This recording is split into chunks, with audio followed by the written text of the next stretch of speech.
Welcome back. So we'll now have Sergei Gukov giving the second lecture of his mini course.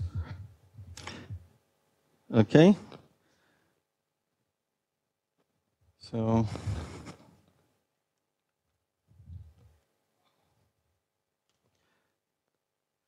we saw in the first lecture, just to recap,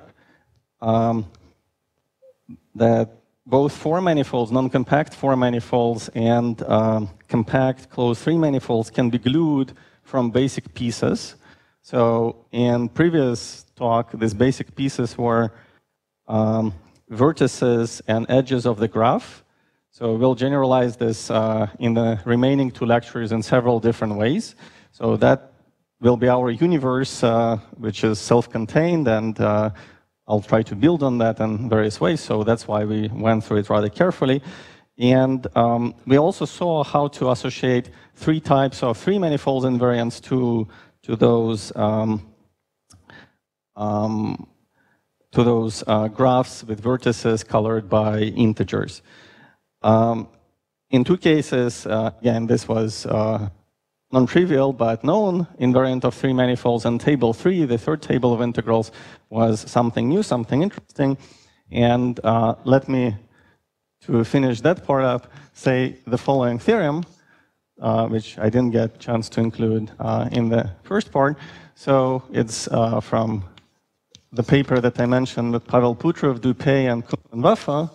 And that paper contains several statements, which I'm going to combine in one single theorem, so it looks a little bit more compact.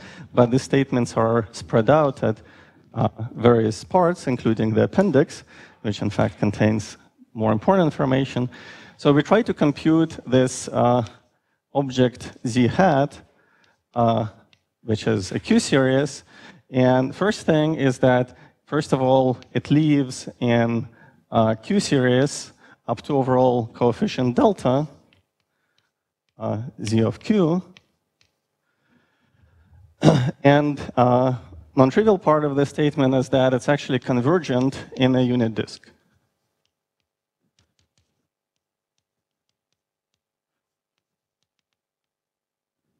So if this is your Q picture, Q plane, then this is cartoon for the unit disk. And the series that we were exploring, or actually collection of such series z hat of q equal to 1 plus q dot dot dot, lives inside. And it's uniformly convergent inside the unit disk. So that's part number one. It's actually not terribly hard to show, at least for this graph manifolds that I discussed, that it has integer coefficients. So that's another part.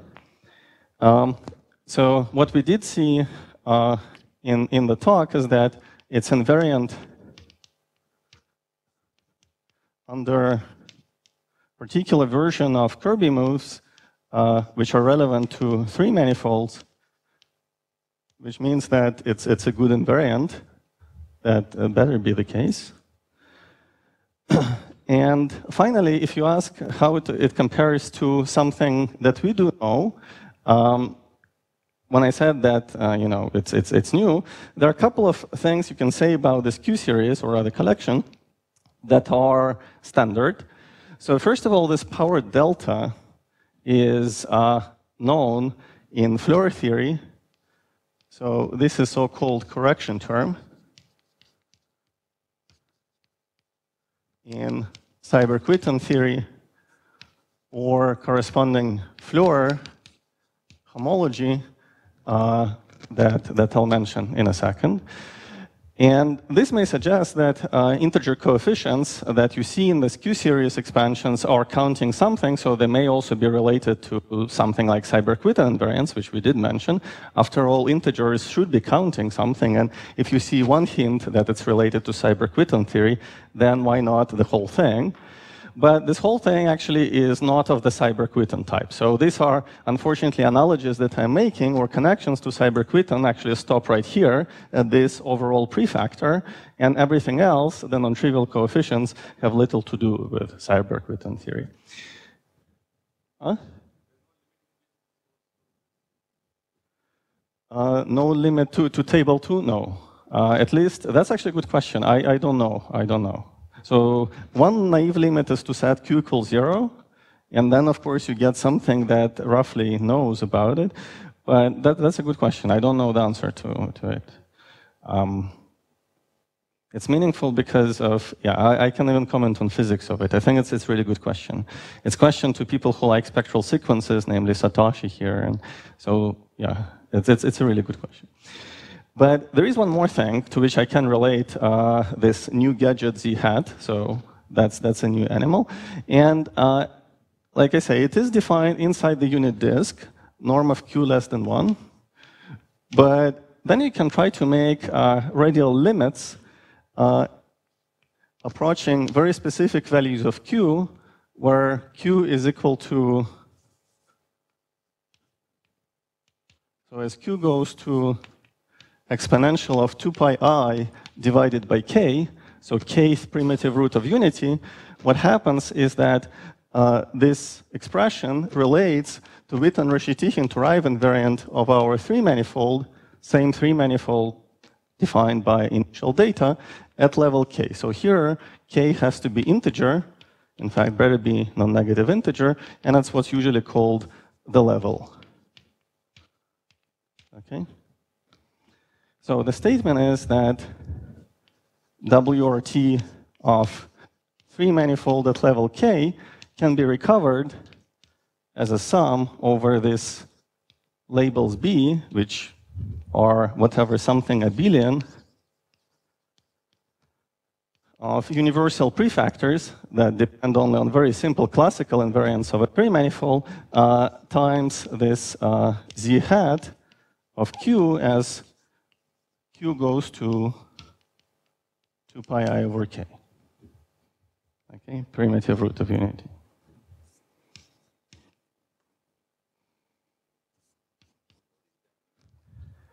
WRT stands for Witten-Reshetikhin-Turrai invariant.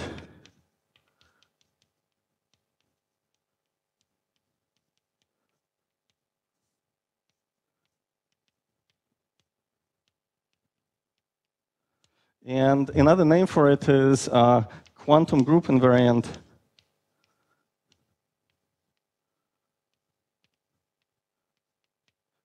for SL2 level K for quantum group at root of unity. And it's also the same as SU2 level K Chern-Simons invariant, quantum Chern-Simons invariant. So earlier today we talked about SL2C, which, as I try to emphasize, is very non-standard. And this one is standard. The problem which existed for a long time in the subject is that this kind of invariant exists only at roots of unity. So it's actually defined only at these points here, and their accumulation close to q equals 1. So the question was, if you know something at root of unity, can you continue it inside the unit disk? And what people try to find a single function which does the job, but surprising conclusion coming from physics is that there is a universal formula, which we now phrase as a conjecture. So this is a theorem in the class of manifolds I described, but conjecture is that this is true in general. And we give specific form of this universal prefactors. They're kind of boring, but the claim is that there is no single function of Q which does the job and continues these values inside the unit disk, but there are finitely many. In fact, they're labeled by precisely the set that we already saw in a couple of other examples. So that's where this abelian connections play a role. Oh, this would be SU2 K minus 2 and minus 2. Yeah, so sometimes it depends. People talk about level or a normalized level. So here K was what's called renormalized level. That's for the experts. The level would be, in more traditional terminology, K minus 2. And again, this is all for SU2. So there is analogous conjecture for SUN. This structure of this formula is fairly under control. Okay, so that's the statement about this third gadget. And now we have these three tables of integrals. And I have to tell you where they come from. Bless you. And for me to explain where they come from, so I could use basic integrals to introduce them, define them, so we can play and see Kirby calculus emerge as a property or a symmetry of integrals. But to tell you where they come from, I'll have to, in complexity, now increase my level. So I'll go into physics a little bit. So if you're a mathematician, bear with me for another 40 minutes or so, because I'm going to come back and we'll get back to more elementary level, pretty much the same as we had in the beginning of lecture 1. So I apologize to Aswin that I cannot remain at this level for all 3 lectures, so my level will go up, but I promise that it soon will come back down. So,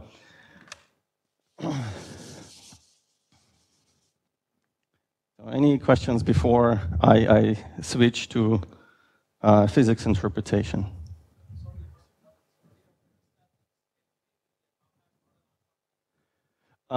In previous discussion, it was always compact, and we'll talk about compact and non-compact in this lecture too. In lecture 3, when we'll be dealing mostly with 4 manifolds, cutting them along 3 manifolds, that's why I'm actually building up to 4 manifold story, then it's better be compact. So if you want to chop a 4 manifold along a slice, that slice is likely to be compact. So. Okay, so what's the origin of this in physics? It has to do with a 6-dimensional theory that lives on world volume of n coincident 5 branes.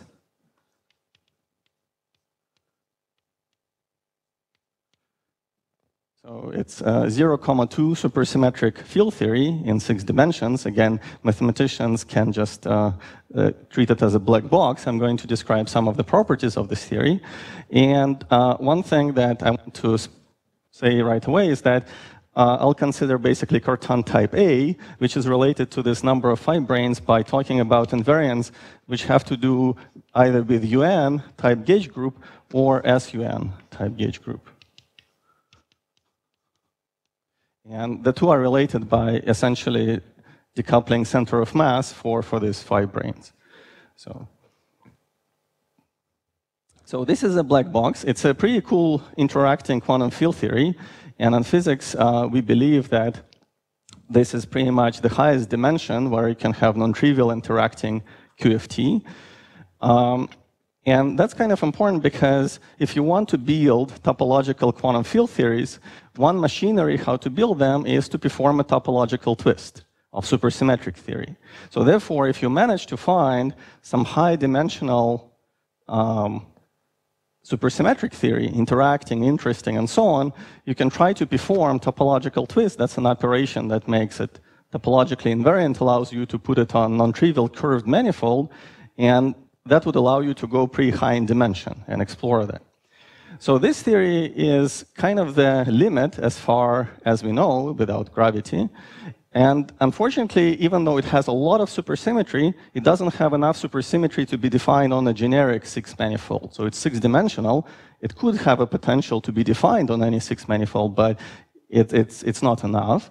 But it could be defined on any curved 3 manifolds and 4 manifolds, and that's going to be good enough for us.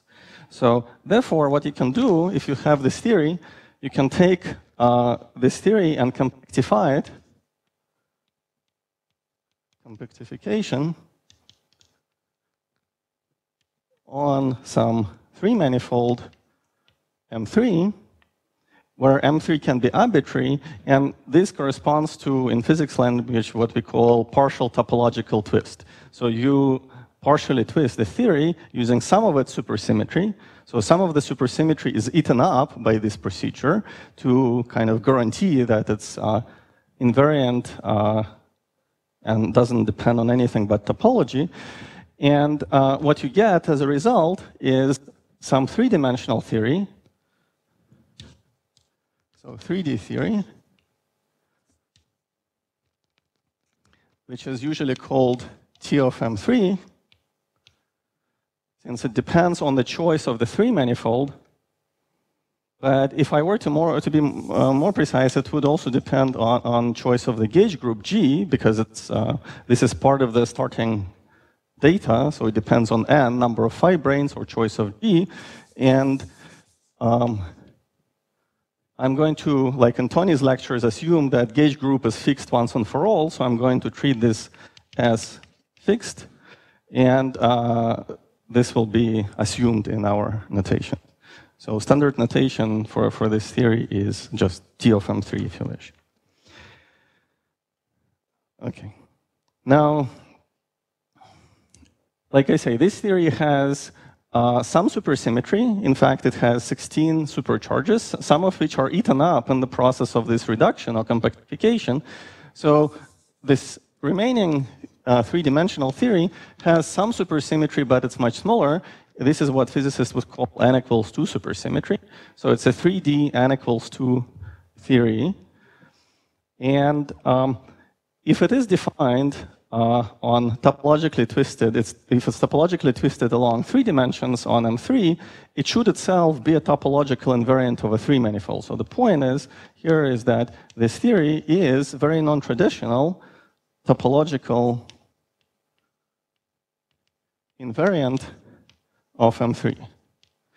And this is kind of a conceptual point from which I'll derive various statements, but this is also why it would be desirable, at least to me, to have supersymmetric interacting quantum field theories in very high dimensions, because we could perform topological twists and do these partial reductions to something more interesting. And the higher dimensional thing we have, the better it is. But again, unfortunately, we usually end up at this limit of 6 dimensions.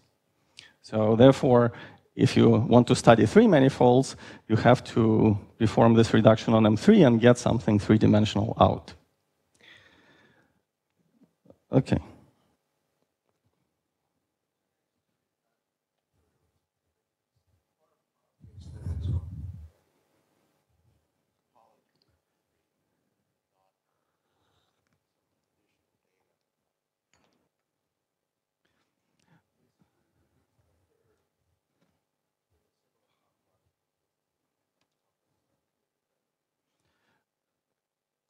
Well,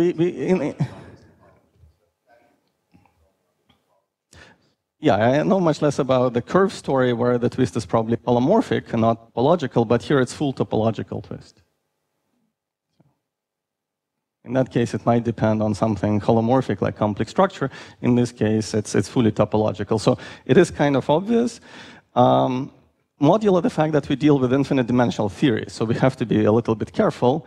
But for mathematicians, actually, I have a good analogy. So if you really pretend, like I said, this cannot be made full 6-dimensional TQFT, but pretend that you had a 6-dimensional TQFT, say, given by integrating some combination of Stiefel-Whitney classes on a 6-manifold. So this procedure of what we call compactification or dimensional reduction is basically fiber integration. So if you have your 6-manifold of the form M3 cross something, what this operation does, it does fiber integration along M3. So you had your Stiefel-Whitney classes or some characteristic classes, you would integrate them along M3. And then it's pretty clear that whatever you get is topological invariant of M3, to answer your question. The only delicate point is that we actually do path integration rather than actual fiber integration. So it's if you want, it's a fiber path integration that's happening in this procedure.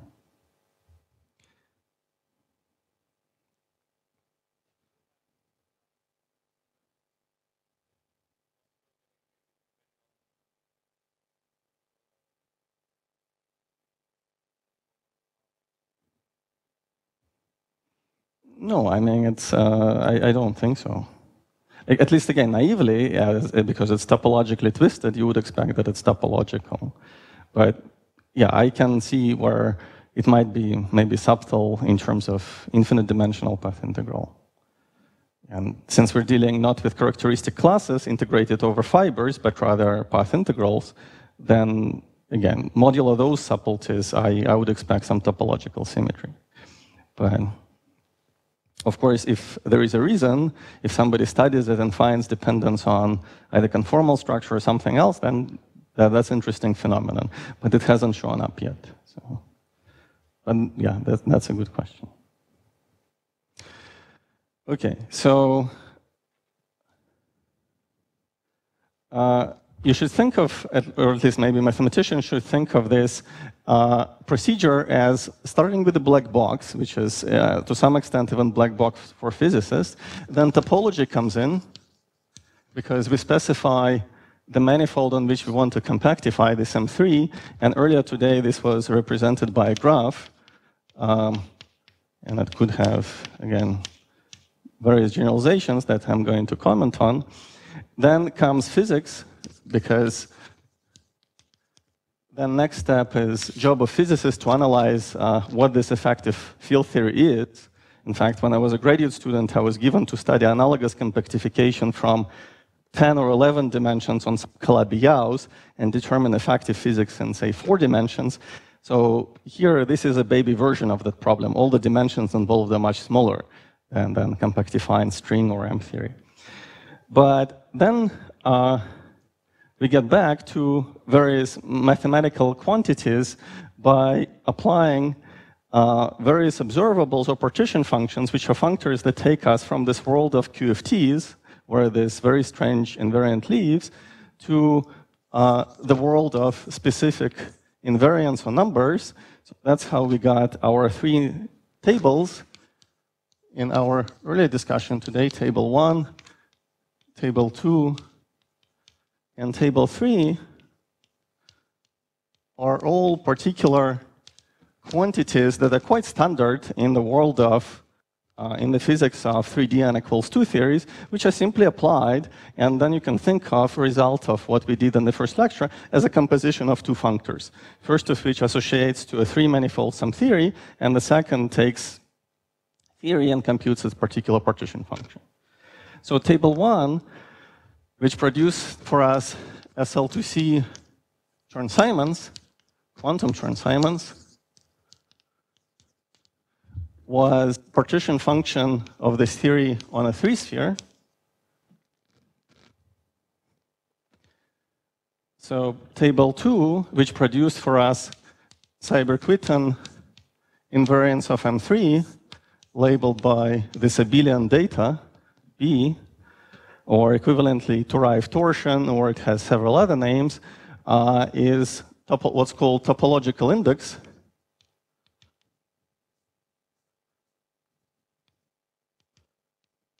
of a 3-dimensional n equals 2 theory. It's called topological index because this theory, just like its parent, does not have enough supersymmetry to be fully twisted in 3 dimensions. Now it's 3-dimensional theory, but it can be twisted such that you can define it on S1 cross Riemann surface sigma for any Riemann surface. So only in 2 out of 3 dimensions, represented by the sigma, can perform this twist and compute its partition function. For a very specific sigma, it basically gives you table 2. Yeah. Yes, yeah, exactly. So everything from earlier today and in the rest, in fact, even when I talk about 4 manifolds, is going to be in rank 1. So most of these lectures will be rank 1. So the level, so here in SL2C Chern-Simons, the level is actually not integer. It's analog of Q, and it's taken to be at a very quantum value. So what I discussed earlier today is essentially, you could say Q equals 1. So it's sorry, not 1, but H bar, which is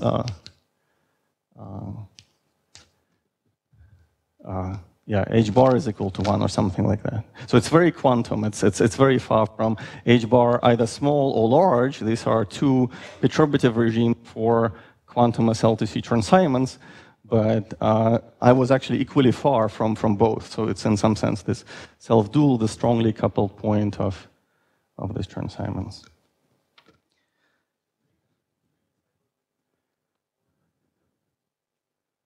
You can think of it this way, but actually, if you look at the literature on Seiberg-Witten theory, you'll see that this is a standard notation. So there is a meaningful, I mean, mathematicians use Seiberg-Witten not just in dimension 4, which is probably more natural, but also for 3 manifolds. So this is so-called 3-manifold Seiberg-Witten invariant. Okay.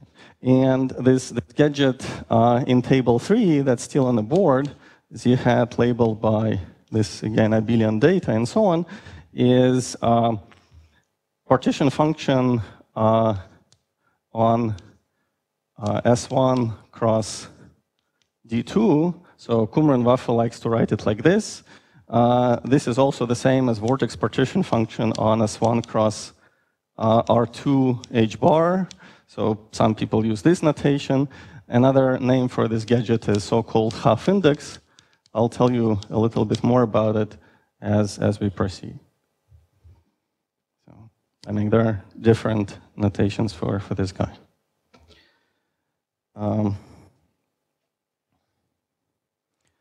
Right. Now, what I presented to you is a set of 3 quantities that exist. I mean, all of these functors exist in any 3D n equals 2 theory. So I just happen to compose them with a compactification on a 3-manifold and get something interesting. But in principle, there are lots of other quantities you can compute in a 3D n equals 2 theory. And one can try to apply those to this class of theories T of M3. And you have to get a topological invariant if what you did is right, if at every stage you got it right. Sorry?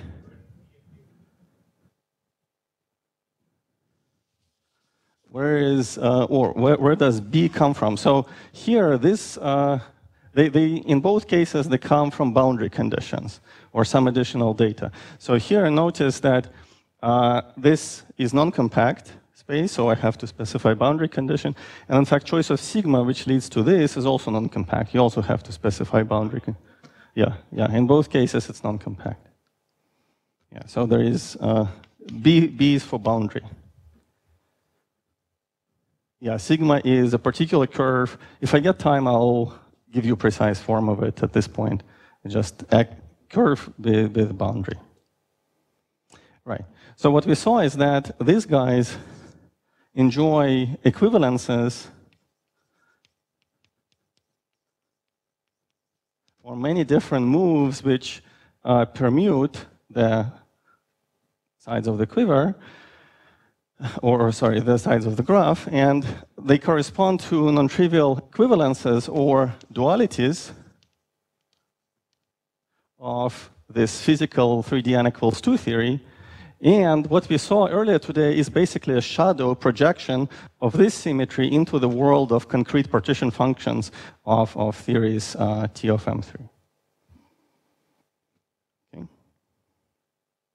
So in fact, this theory T of M3 that you can associate to a graph that we discussed earlier today, this one, is exactly a quiver type theory where it is a basic building block for each vertex and for each edge.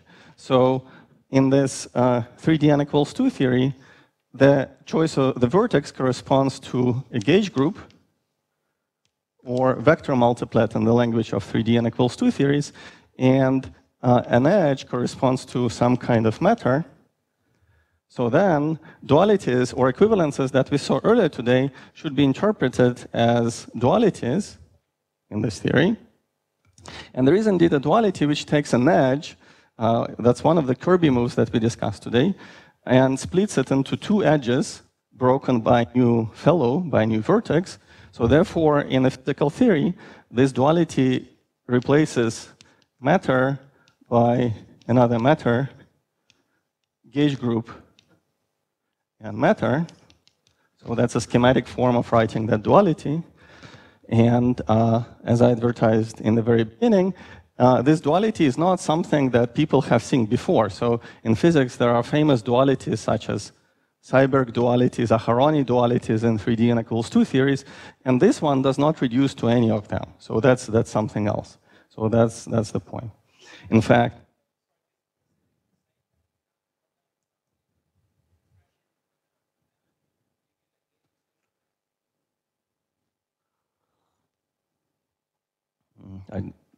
that's definitely not the way I think about it, but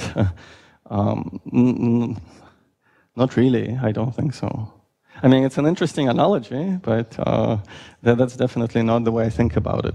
So for us, these were basic building blocks, vertices, edges, and so on. These are basic building blocks of some theory, and the abstract graph, which was used to define either 3-manifold or 4-manifold, now becomes essentially a quiver diagram for physical theory. So I think in different lectures you already saw various kinds of quivers. For example, Piotr talked about them, and I'm sure other speakers did. So that's the point of view I would like to use. So each edge is not really a propagator, it's a whole theory. And then you basically glue, so here, in this world, you glue manifolds from basic pieces. Here, you glue them from basic theories associated to edge or vertex. So,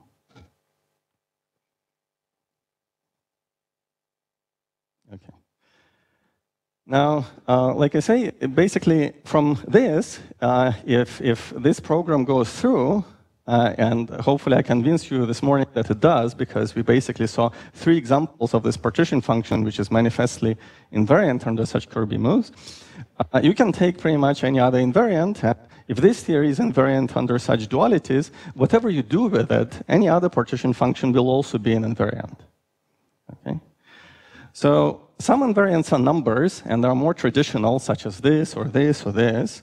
I mean, the numbers which depend on additional parameters, but you may consider something that's not necessarily a number, that's a vector space. For instance, here you can try to take a close cousin of table 2 and ask about keeping sigmas at the same, undo the circle into R. So that way you would be looking at Hilbert space, or so you can ask for Hilbert space, or maybe better way to say Kuka homology, because you're not interested in arbitrary states, but some supersymmetric states on same sigma, or this is basically a chiral ring of this theory on sigma. So that will give you something which is not anymore a number, which is a vector space. And the result, again, I'm not going to go through this computation. It could be completely parallel to tables 1, 2, and 3 that we saw in action. I'm just going to list a couple of other examples, which are not numbers, but something a little bit more interesting. And if you do this, you obtain highly non-trivial invariant of a 3-manifold called HF+. That's called Higard-Fleur homology of a 3-manifold. And it's interesting. And it has the property that it also depends on the choice of B. And if you take its graded Euler characteristic with respect to some grading, you obtain this invariant. So basically, you take the index, take the trace, you recover the previous one, but this is a refinement. In fact, when I mention this correction term, it enters this study, this subject. So point is that this theory knows not only about just one invariant, 2 invariants, it knows about lots of things. And how does this chiral ring look like? So, for instance, if your 3-manifold is given by that simple graph, which I used as one of my examples, so this will be, let's say, -2, or rather -1, -2, -3, -7. That's one particular example. Then it's invariant HF+, this chiral ring will have the following structure. It will have infinitely many states, very much like states of a harmonic oscillator. So it will have a ground state, then first excited state, and so on, which are naturally spread out in this degree. So it will have the whole tower, plus one additional state, which is not part of the tower, which sits separately. Okay. So in low-dimensional topology, these towers are ubiquitous. So they show up all the time, and they have a name. So this tower is usually called T+, plus because it goes in direction up, and it encodes infinite dimensional piece of a Hilbert space. And this basically is, if you're working over Z and thinking about this as a homological invariant, it will be one copy of Z. So therefore, total answer here for this invariant will be T plus Z, or if you're working over complex numbers, T plus C. So my point is that there is only one state and the whole tower. And they have very different origin. If you try to work them out from the definitions of the original Floer theory, the way Andreas Floer and followers developed it. So this infinite dimensional piece, notice that it's, in this case, isomorphic to the ring of functions in one variable, ring of polynomials, and it has to do with so-called reducible or abelian solutions to your partial differential equations or to PDEs that Andreas Floer liked to study. And this one, this single little fellow, the small fellow, comes from non-abelian or irreducible solutions to PDEs. Okay. So this is one example of invariant which is not a number, but it's closely related to the number that we discussed a moment ago. And again, if you want to read more how it emerges from this theory T of M3 in more general cases, you can look at that paper with Pavel. Another invariant which is not a number, and I'll mention here, is space of vacua of the theory, or yeah. So it's also supposed to be topological invariant if all of this mantra goes through and at some space. But in this case, this is a kind of space that mathematicians can easily define without our help. In fact, here it just comes out as part of the answer. And this is one of the first invariants that we associated to T of M3 when we proposed this correspondence with Lotte and Tudor by now maybe 10, if not or so years ago, a long time. All of us have gray hair at this point. But anyway, so what you get is also topological invariant, but it's a space. So it's a topological invariant of a three-manifold, which is a space. And again, mathematicians know it quite well because it's fairly classical compared to some of these things. So what you get is a moduli space of complex flat connections on M3. Okay.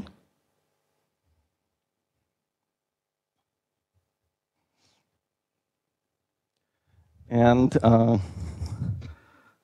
I guess mathematicians can easily define it without our help. One important point I want to make is that this moduli space looks as follows. So here is a cartoon for it.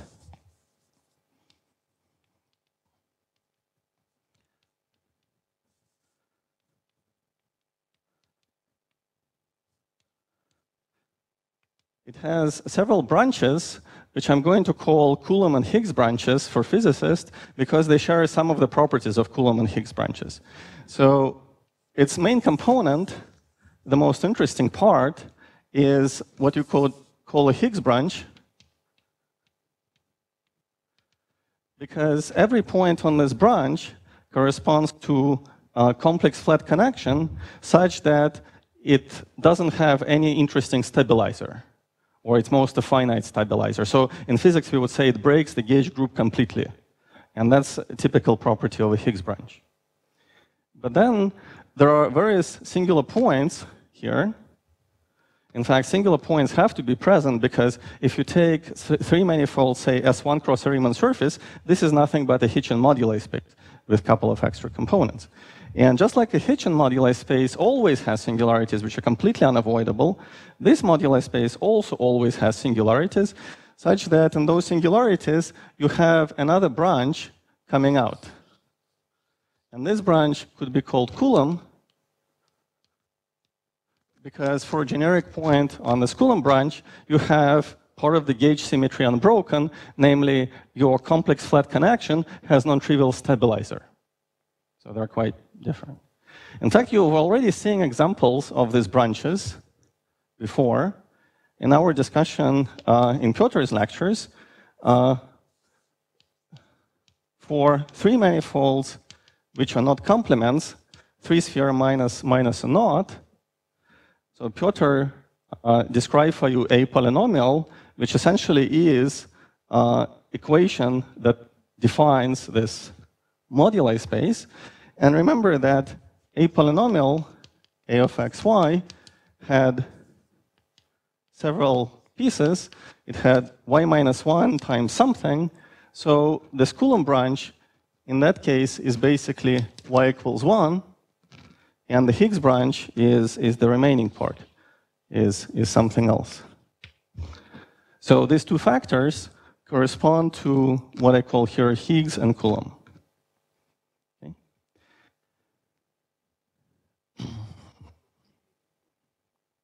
Yeah, it's usually group rotating n curly n supercharges, and here n is 2, so it's SO2 U1.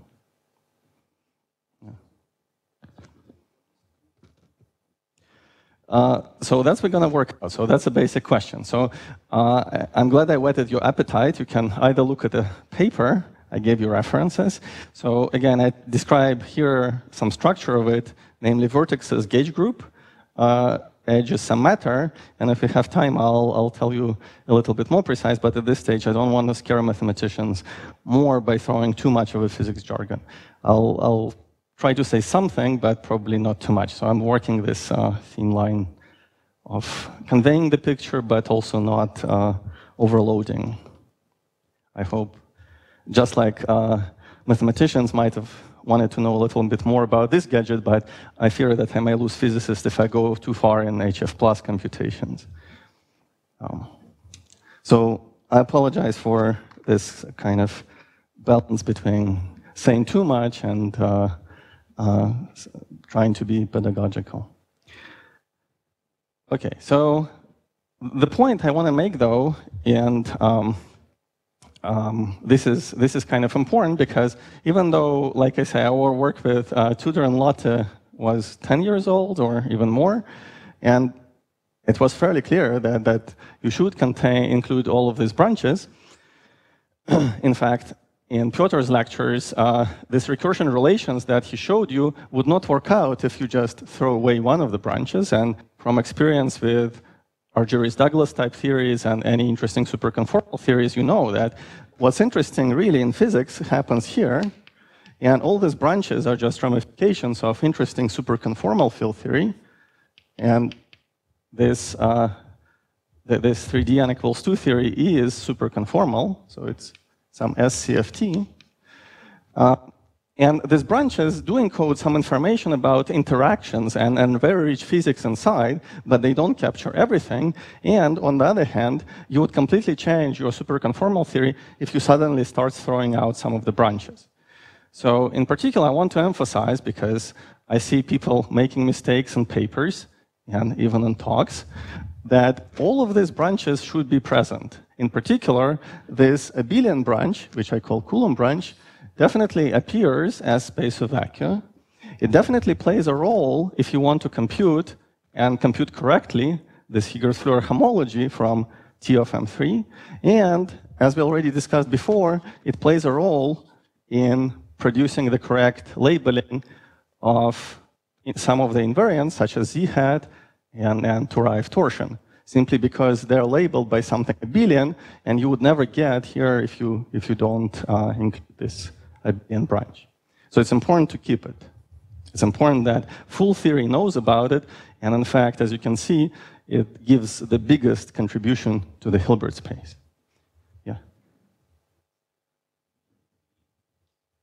Yeah. So you're asking the same question as before. So you're asking, what is this gauge with label A? I'll come to that. I'll be patient, I promise. If I don't fulfill the promise in the third lecture, then you can nail me down. But I promise I'll come back to it.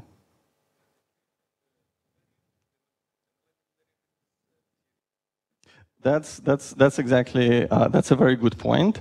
But there is some information on both branches still of the other one. So the theory actually knows what's the correct SCFT. So for some questions, for some specific questions, you're absolutely right that you can actually ignore one of the two branches. For example, for this question, like I say, it's basically ring of functions in one variable, and this is nothing but for this particular case, it's just a complex line. So what happens here is that this tower T plus is nothing but space of functions, holomorphic functions on that complex line. So that's what it is. So this abelian branch is here is spec of that, okay, which is quite typical for of I'll say chiral algebra or maybe T plus. That's a better way to put it. But see, there is, so it actually, no, you can say, oh, I forget about the other one, but the other one actually enters as some tiny correction. And yeah.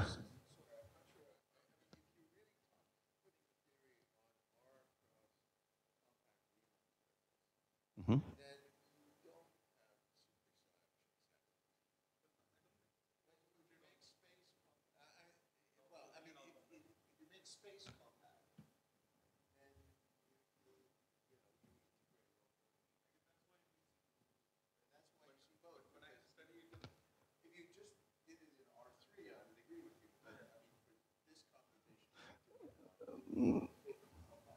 No, not really. I mean, Abhijit has a point. So previously I said that whenever we had some of the spaces, even the space was non-compact. So in fact, I could try to indeed choose. So sigma was not necessarily compact. So for this example, sigma was actually non-compact.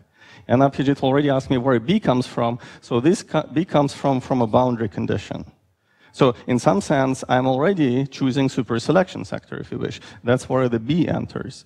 And that's a very good point. Indeed, I could have completely ignore the other possibility, but the point is that all of these quantities, if they're interesting enough, they're actually telling us not just something about the branch itself, but because branch is singular and non-compact, we have to provide some data even from this viewpoint, what to associate to the singular point. And that's where this information is crucial and it enters. So it's really about this SCFT. So again, think about Douglas theory, and which has, say, Coulomb and Higgs branches.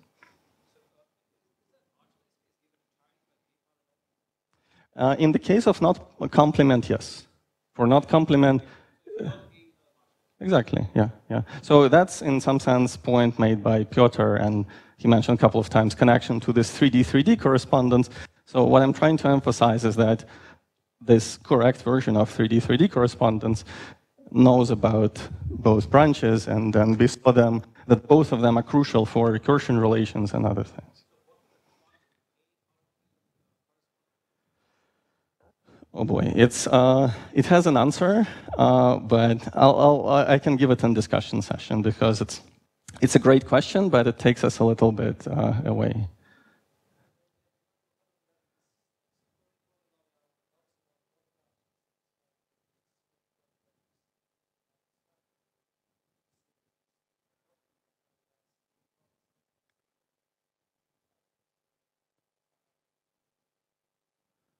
Yeah, so another question that you could have asked, and we can discuss it in the discussion section, is that super A also appears as one of particular gadgets in this specializations of this theory. It can be obtained from this theory. And that was very smooth curve. It didn't have the singularity, so what happened for the super A polynomial, it basically smoothed out version of what we're discussing. So there is no even way to separate them. So, and to get the correct answer, you have to include it from the start if you really want that theory. Okay. All right. So what I want to point out, and the reason I bring it up is because I want to emphasize that this role of abelian connections, or abelian or Coulomb branch, is definitely playing a role. And for example, in our recent work with Waffe et al., it's crucial for identification or for this conjecture about the z-hats. So that's really why I care about it. But you could also motivate this from many other perspectives. Maybe I'll give you one more physics perspective, which will shed light to physicists on this story. And then I'll start going back, lowering my level, because this is probably too much physics for mathematicians.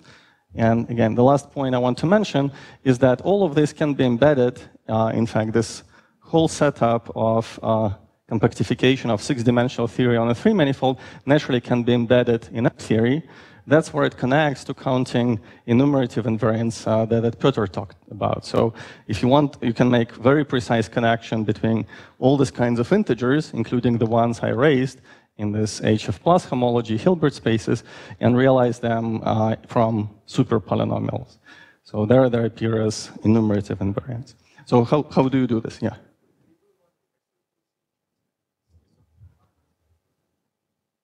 Correct. Yes.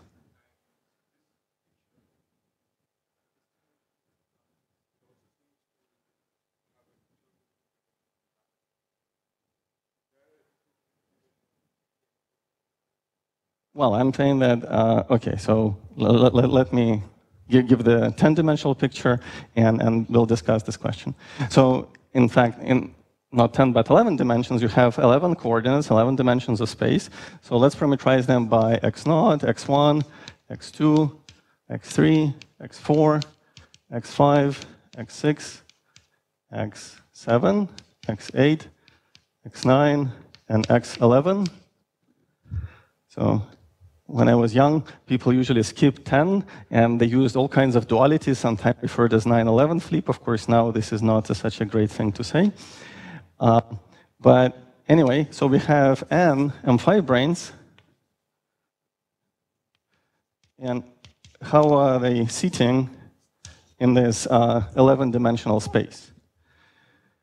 So they're seating along these dimensions, x0, x1, x2, and this will be dimensions where theory T of M3, 3D n equals 2 theory T of M3 lives.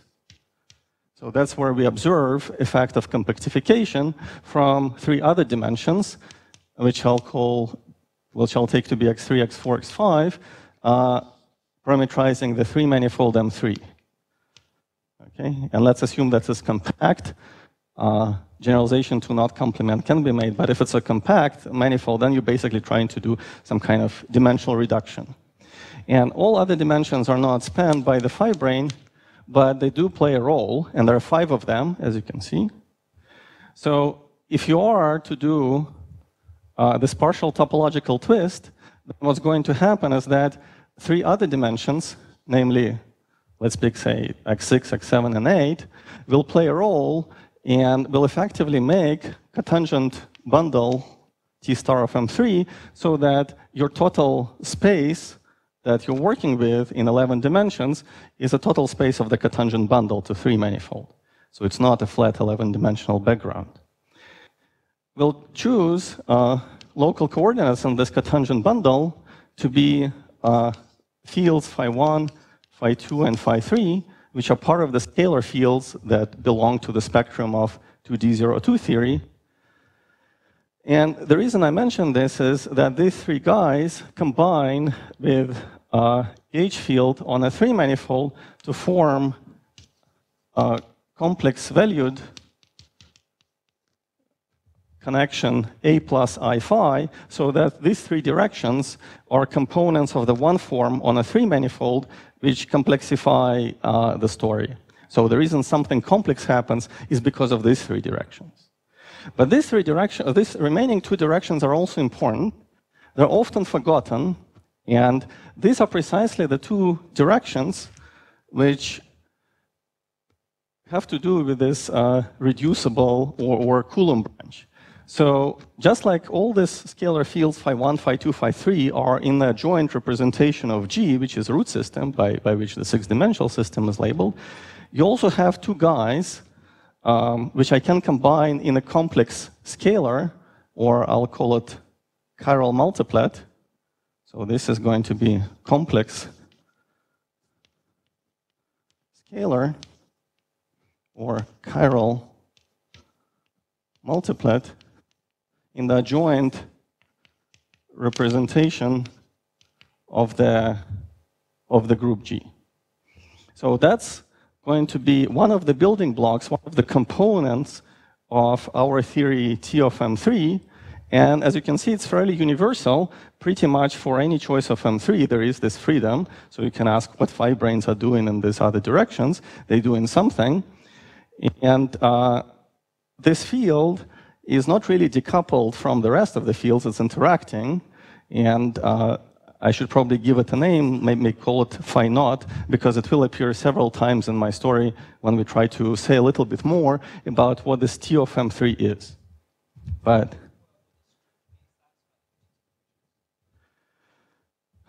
a script does not satisfy Hitchin's equations. It satisfies basically flatness equations. So if you form a curvature of this complex one form, which is valued in Lie algebra, it satisfies usual flatness equations. It depends on what questions you ask. If you want to find the space of vacua, that's going to be the equations it satisfies. But it appears for other building blocks in various different forms. Yeah, at least for this sort of question. Yeah. Okay, any other questions? Okay. All right, so now I want to tell you what the goals and open problems are, because soon, at this point, this is kind of summary of story for 3 manifolds. We soon will try to develop analogous story for 4 manifolds, and I want to summarize some things which are essentially open problems or challenges for this 3D correspondence. So one of these challenges is to find this theory T of M3 very concretely, make it very explicit. So today I didn't make it explicit because I talked about shadows of this theory, namely partition functions or moduli spaces or some Q cohomology. But question is, what is this theory? That would be most interesting to physicists because it may contain information about new dualities. So I have to say that even what I told you earlier today, and this duality that exchanges edge for 2 edges and a vertex, I don't actually know this when n is greater than 2.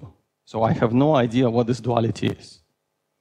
It's clear that it's even for n equals 2, it's not a Haroni duality, it's not some kind of Seiberg duality. So for physicists, this is very valuable question or information. So another question is to, again, how construct this theory in practice. And there are several different constructions on the market. So what I told you today is beginning of the story, which goes by the name surgery. So that's where you have the graphs and so on and so forth, and more general gadgets. So there are different ways of building 3 manifolds, and correspondingly, you may imagine that there are different ways of building this theory T of M3, and it's natural to pursue all of them, so I want to summarize how they look like. Another construction, which I didn't talk about, is based on triangulations. And actually, there are several different kinds of triangulations of 3 manifolds. The idea is that that same M3 can be built out of basic building blocks, which look like tetrahedra, glued along faces. And again, there are different constructions. The one which is used most in the literature so far, at least, deals with ideal triangulations, but and works best for something hyperbolic. I'm going to say a few words about this in a second. But that's, of course, only one choice. And then there are many more. I'll mention perhaps just one. For example, there is a Higger decomposition.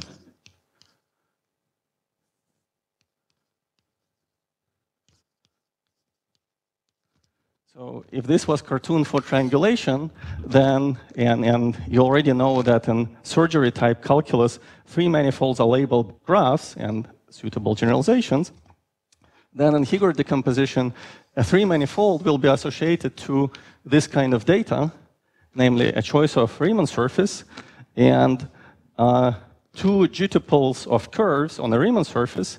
Say, if I'm drawing here example of genus 2, then I have to put one g-tuple of curves, like this. Another one I'll choose to be, say, this one, and this one. And claim is that each decoration like this defines a three manifold. That's just another way to build a three manifold out of this data. So each one is a different presentation, and again, in topology, there is a way to go from one to the other in a very systematic way. These are just different ways to build them. Each of them has same principle as we saw earlier today, namely construction, but also equivalence. So you build manifold, and then you have to verify that whatever you build is invariant under certain gluing or repackaging rules, and we saw this Kirby calculus in the case of surgery constructions. There are analogous equivalences in the case of triangulations and Higord decompositions. Yeah. All of them. Some additional data. Yeah.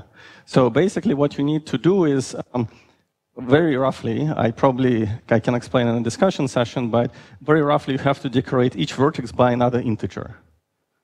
So, and then that's more or less, that can give you pretty much everything. So. Genus of some surface. So when we talked about two cycles and so on, that would be genus of surface. You have to have some other degree of freedom.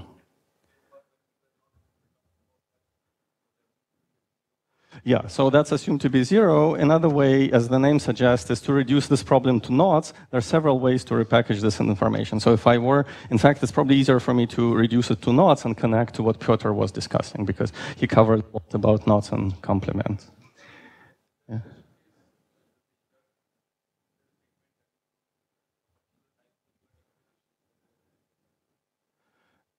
In the case of Higord, well, I guess yes. You mean for these graphs? Yes, there is. You can translate these graphs with genus 0 into particular Higord decompositions. I don't know what it is. It's the dictionary between them is systematic, but it's kind of non-trivial. Okay.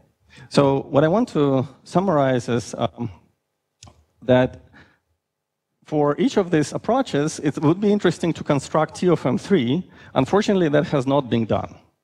So, like I say, even in this case, which I try to convey to you, that involves surgeries, we know the answer essentially only in the smallest possible rank. So, the theories which enjoy various dualities. But in general, very little is known pretty much about any column of this table. So what people do instead, they actually try to compute partition functions. So the emphasis usually in the literature is on some of the shadows, on the specializations. And here is roughly the status. So for this table 1, that's what you can do using surgery like we saw today. And that's also what you can fairly easily do using triangulations. In case of Higord decomposition, I don't know how to construct even partition function. Okay. As we move on to Seiberg-Witten type invariance, so we saw how to do it in the case of surgeries. And I have no idea how to do it using triangulations. So same, of course, for these guys. And in Higord decomposition, again, this very little is known how to build this T of M3 or even compute partition function using these techniques. Mathematicians do, but as physicists, we have very little interpretation. And more importantly, I mostly care about this table 3, that here again, the answer is plus and minus over here. So I have to make, I mean, this is a very rough summary. A little bit more precise summary is the following. What I told you today is actually not quite plus. So it covers only particular types of manifolds. And here I have to say that the full Sergei reconstruction of all of these invariants may be in particular in the case of table 3, with emphasis on table 3, is going to appear in the work with Ciprian Manolescu, hopefully reasonably soon. So he's a mathematician from UCLA, and we basically set out to take what I told you involving these graphs and upgrade them to full Sergei reconstruction of ideally T of M3, but what we really achieve is Sergei reconstruction of particular invariant namely this Z hat. So otherwise, what I told you today is not quite enough. It's a specific class, but again, like I say, it can be generalized. So same. And what you saw today is that for many of these invariants, you can compute them fairly efficiently using this technique. So as far as efficiency goes, I can say that these methods involving integrals and so on can produce you a bunch of examples. And when they start slowing down is when roughly you have, say, 20 vertices in this graph. So the number of examples that you can do before you run out of them is, I don't know how many graphs are there with 20 vertices or so. I'll just say 20 factorial, roughly. And since each is labeled by integer, and that integer, let's assume it's a single digit, so that's going to be 10 to the 20. So your homework is to estimate what this looks like. So this is how many examples you do before you start seeing any kind of efficient slowdown in efficiency. So triangulations work mostly for this partition function in table 1, which is kind of a plus, but I want to emphasize it's a plus with a big minus. First of all, because this partition function goes back to work of Hikami, then we try to rewrite it essentially in the words of Chern-Simons theory and work with Tudor, Lennels, and Donzagier, and then in the case of 3D correspondence, this made into further works, DGG, and so on and so forth. But efficiency is very low. Even though that's being 10 years from now, there are about 10 examples in the literature which are all of the type of 3 manifolds with a toral boundary, so they're not closed, they're very special, of very particular type. They better be hyperbolic, and number of examples before you see slowing down, at least by standards of computational power that I showed you earlier today, is definitely no more than 10. In fact, I don't think I know 10 examples in the literature which are done or can be done explicitly. There's surely no computer code which can compete in speed or do anything as quickly.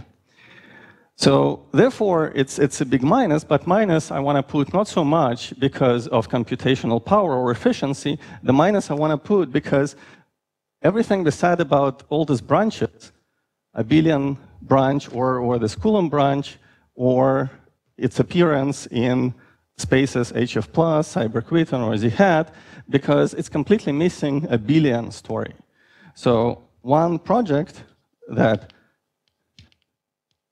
I'm trying to entertain right now is fix this method in the sense of restoring in the story abelian solutions, or this what we call a Coulomb branch. So that's perfect timing. Yeah.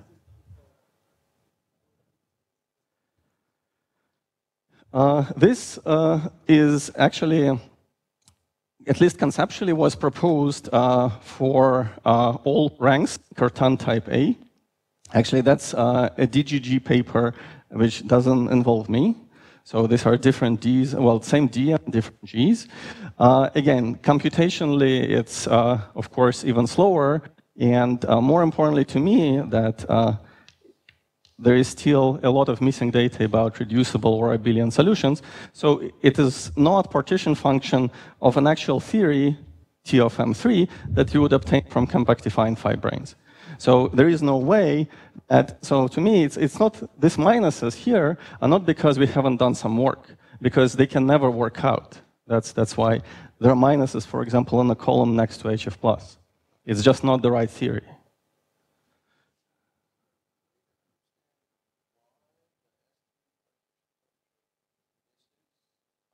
Yeah. That's a good question. There is, because it's a partition function. And something interesting happens as you go from Hilbert spaces, where you saw Coulomb branch had most contribution, to partition functions, where if you compute path integral, you divide, roughly speaking, by the volume of the gauge group of gauge transformations. And if that's infinite, if that's big compared to the other pieces, that actually completely kills the partition function. So something that produces the dominant contribution in the world of homological invariance is actually usually kills the contribution or produces the smallest, hard to see contribution in partition functions.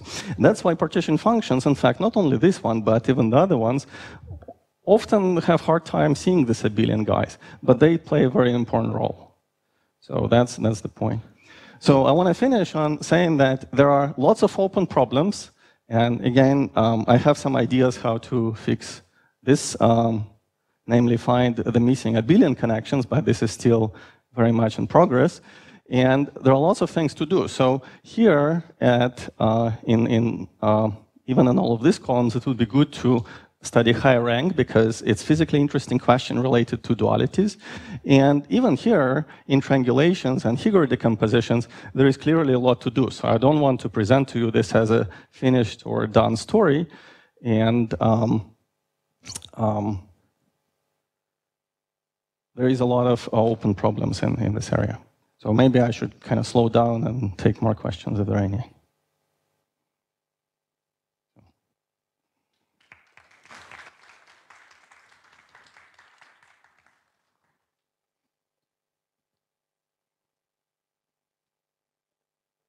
Now, and then take a small break and have the discussion session at 5:40. So questions?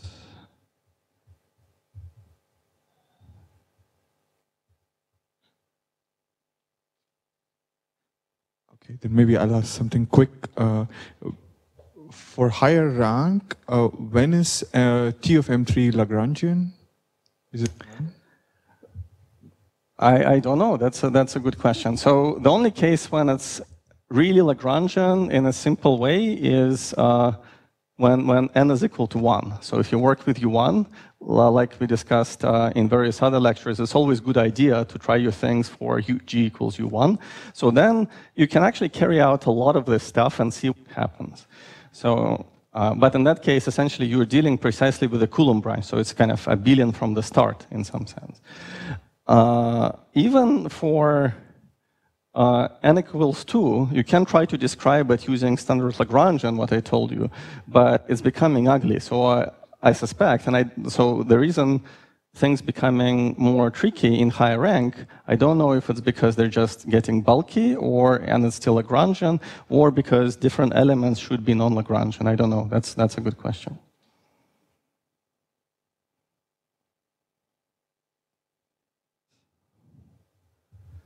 Okay, if not, we'll thank Sergei again and meet again at 5:40.